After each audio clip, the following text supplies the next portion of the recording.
A conspiracy of 5. The tavern is nearing closing hours, its tables vacant save for a few straggler drunkards emptying the last of their ale. Outside, rain pours softly, rhythmically thumping against the wooden roof.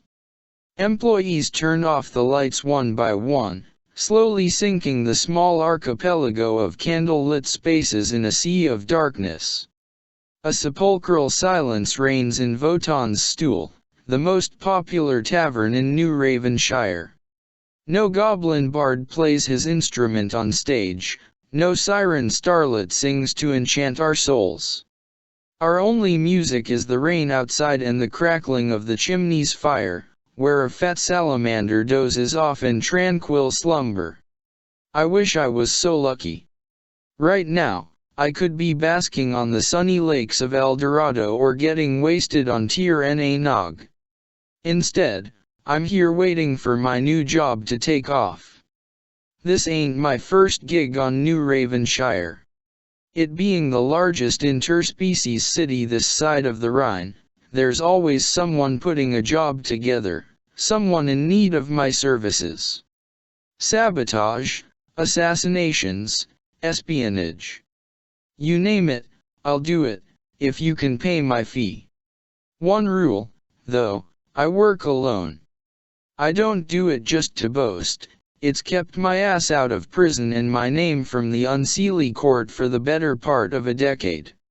No inept partners, no traitors to rat me out, no splitting the paycheck. Stick with yourself and you just might make it alive.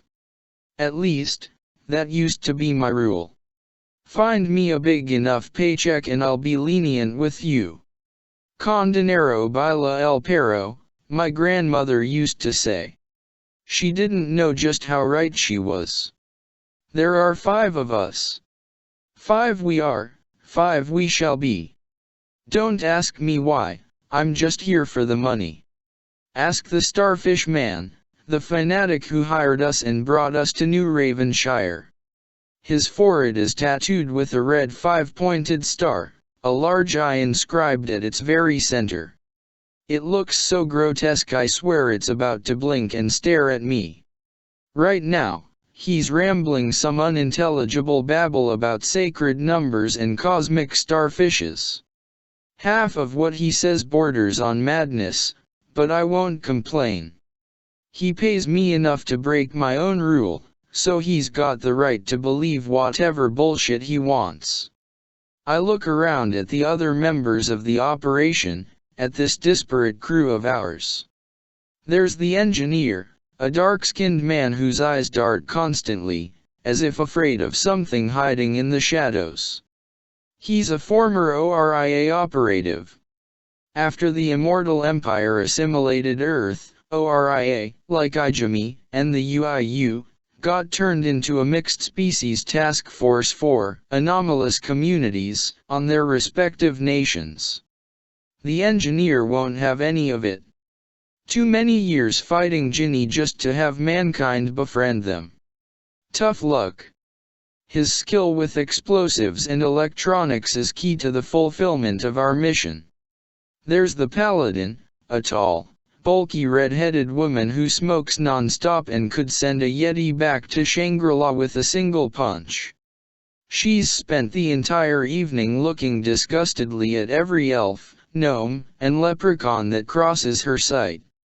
She's a gunrunner and a smuggler, born and bred in a family of global occult coalition operatives.